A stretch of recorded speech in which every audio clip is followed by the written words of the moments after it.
আজকে তোমাদের সাথে শেয়ার করব দারুণ স্বাদের একটা রেসিপি। সেটা হলো চিকেন কোফতা।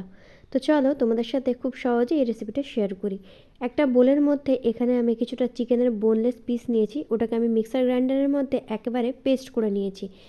এর মধ্যে একে একে যোগ করে দেব কোচানো পেঁয়াজ, আদা আর রসুনের পেস্ট, স্বাদ মতো নুন, একটা ডিম এখানে ফেটিয়ে দিয়েছি 2 চামচ মতো টক দই, আর দিয়ে দেবো এখানে ধনে গুঁড়ো, জিরে গুঁড়ো, অল্প একটু কাশ্মীরি রেড চিলি পাউডার, সমস্ত কিছু দিয়ে ভালোভাবে কিন্তু এটাকে মেখে নেব।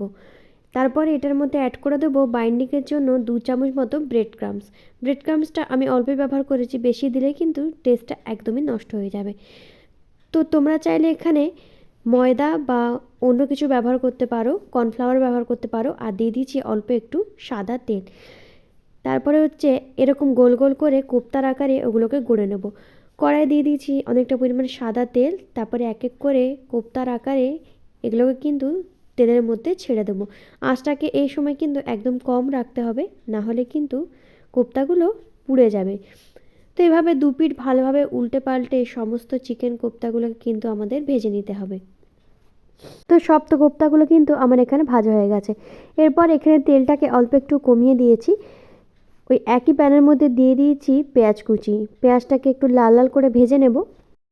পেঁয়াজটা লাল লাল করে ভাজা হয়ে গেলে একটা পেস্ট বানিয়ে রেখেছি, আদা রসুন পেঁয়াজ টমেটো আর কিছু কাজু দিয়েছি কয়েকটা, সেটাকে ভালোভাবে পেস্ট করে পেঁয়াজের সাথে দিয়ে দেবো।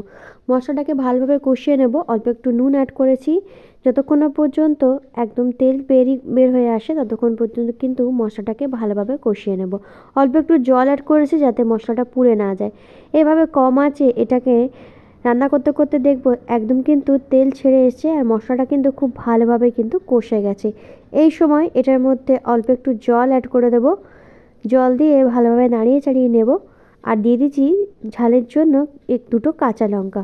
ঝালটা তোমরা তোমাদের পরিমাণ মতো কিন্তু দেবে।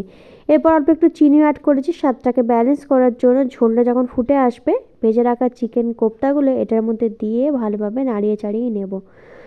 ফুটে আসলে এটার মধ্যে দিয়ে দেবো গরম মশলা গুঁড়ো আর হাতের তালুতে একটু ক্রাশ করে দিয়ে দিয়েছি কাসুরি মেথি।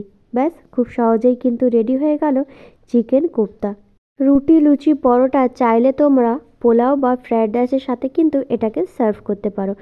কেমন লাগলো আজকের রেসিপিটা অবশ্যই জানিও, বাড়িতে বানিয়ে ট্রাই করো।